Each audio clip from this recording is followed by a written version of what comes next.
Hello दोस्तों, स्वागत है आपका मेरे YouTube channel light of Urdu में। दोस्तों, आज की इस वीडियो में मैं आपको तजदीद निकाह का तरीका बताऊंगा।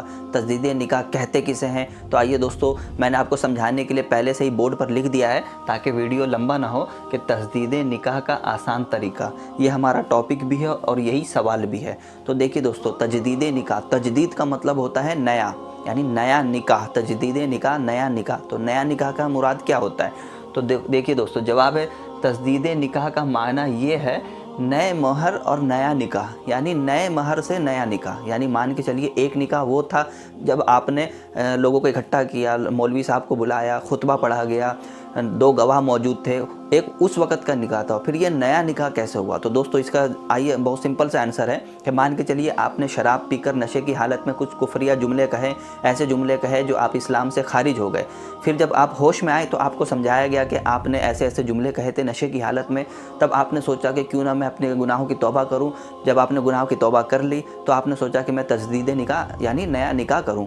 यानी नया निकाह ये नहीं कि नई औरत से, बल्कि अपनी ही बीवी से नया निकाह। तो वही तरीका मैं आपको बताऊंगा कि तजदीद निकाह होता क्या है। तो देखिए, तजदीद निकाह नए महर से नया निकाह, यानी कि नया मोहर। अब नया मोहर कितना होगा, ठीक है, लोग कितने होंगे, गवाह कितने होंगे, खुतबा क्या पढ़ा जाएगा, मैं सब इस वीडियो में आपको बताऊंगा। वीडियो पूरा देखिएगा और लाइक और सब्सक्राइब दोनों कर दीजिएगा दोस्तों, क्योंकि बहुत मेहनत लगती है बनाने में। तो आइए वीडियो को फिर से शुरू करते हैं। तो देखिए, तजदीद निकाह का माना है नए महर से नया निकाह, ठीक है। इसके लिए लोगों को इकट्ठा करना ज़रूरी नहीं है। मतलब मान के चलिए कि जब आप तजदीद निकाह, दोबारा निकाह कर रहे हैं, तो इसके लिए लोगों को बुलाना, हुजूम जमा करना, इनविटेशन कार्ड भेजना ये ज़रूरी नहीं है। क्योंकि निकाह नाम है ईजाब और कबूल का, यानी निकाह हम कहते हैं ईजाब और कबूल का, यानी कबूल करने को ही निकाह कहते हैं। यानी दिल से आपने कबूल कर लिया तो आपका निकाह हो गया। लेकिन हाँ, बवक्ते निकाह बतौर गवाह कम से कम 2 मुसलमान मर्द या 1 मुसलमान मर्द और 2 मुसलमान औरतों का हाजिर होना ज़रूरी है। यानी कि लोगों का इकट्ठा करना तो ज़रूरी नहीं है, लेकिन जब भी आप निकाह करेंगे, तजदीद निकाह करेंगे, तो कम से कम 2 मुसलमान मर्द, यानी तो 1 मुसलमान मर्द और 2 मुसलमान औरत का होना वहाँ पर ज़रूरी है।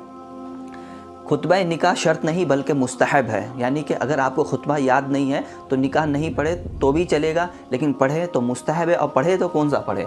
तो देखिए, खुतबा याद ना हो तो खुतबे की नीयत से औज़ु बिल्लाह और बिस्मिल्लाह शरीफ के बाद सूरह फातिहा पढ़ लीजिए। मान के चलिए कि आपको खुतबा आता नहीं, क्योंकि खुतबा बहुत लंबा चौड़ा होता है, वाकई किसी को नहीं आता है आम आदमी को। तो आप क्या करें, औज़ु बिल्लाह, बिस्मिल्लाह और सूरह फातिहा जो हम पहली रिकात में पढ़ते हैं, इतना तो हर किसी मुसलमान को याद होता ही होता है, वो पढ़ लीजिए खुतबा की जगह, ठीक है। अब बिल फ़र्ज़ आप 2500 रुपये महर के बदले निकाह करना चाहते हैं तो आप गवाहों की मौजूदगी में ईजाब कीजिए। यानी कि मान के चलिए कि आप 2500 रुपये महर रखना चाहते हैं, यानी तजदीद निकाह में आप 2500 महर रख कर दोबारा निकाह कर सकते हैं, तो भी आपका निकाह हो जाएगा। और उसके बाद औरत से कहिए, यानी जब आप औरत से कहिए कि आपने निकाह कबूल किया, तो वो यूँ कहे कि हाँ मैंने भी कबूल किया, तो आपका निकाह हो गया 2500 महर। तो दोनों का खितबा हो गया। और अगर मान के चलिए मर्द अगर जाहिल है, पढ़ नहीं सकता है, उसे कुछ नहीं आता है, तो औरत अगर खुतबा पढ़ ले, खुतबा की जगह औज़ु बिल्लाह और बिस्मिल्लाह और सूरह फातिहा पढ़कर अगर निकाह करे, ईजाब करे, यानी कबूल करे, और शौहर को कहे कि आप भी कबूल करें, तो भी निकाह हो जाएगा। अगर औरत पढ़ रही है खुतबा तो भी कोई दिक्कत नहीं है, ठीक है। उसके बाद दोस्तों, आप जो है बिला उज़्र शरई, मतलब कि जब निकाह हो जाएगा तो बिला उज़्र शरई महर को माफ़ नहीं करवा सकते। मतलब आप औरत से कहें कि आप मेरा महर माफ़ कर दीजिए 2500 रुपये, तो बिला उज़्र शरई महर माफ़ नहीं करा सकते हैं, ये मना किया गया है, ठीक है दोस्तों, नहीं कर। और एहतियाती तजदीद निकाह का ये भी तरीका है। मतलब मान के चलिए तजदीद निकाह का एहतियातन क्या तरीका होता है। अगर आसानी गवाह दस्तयाब हो, यानी आसानी से गवाह दस्तयाब हो, तो ये बयान करदा जो चीज़ें हैं कि मतलब मान के चलिए कि मजमे का इकट्ठा करना ज़रूरी नहीं, ठीक है, 2 गवाह हो कम से कम।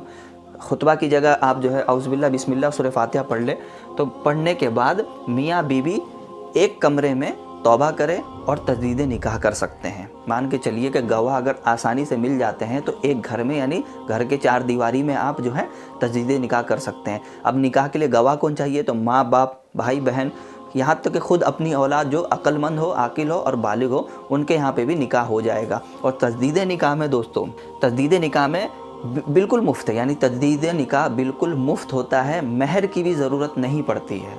मतलब एहतियातन आप निकाह कर रहे हैं। मान के चलिए पहली बार आपने निकाह किया तो उसमें लोगों को बुलाया, दावत का इंतज़ाम किया, खाने का इंतज़ाम किया, उसमें फिर गवाह मौजूद थे, मौलवी साहब मौजूद थे।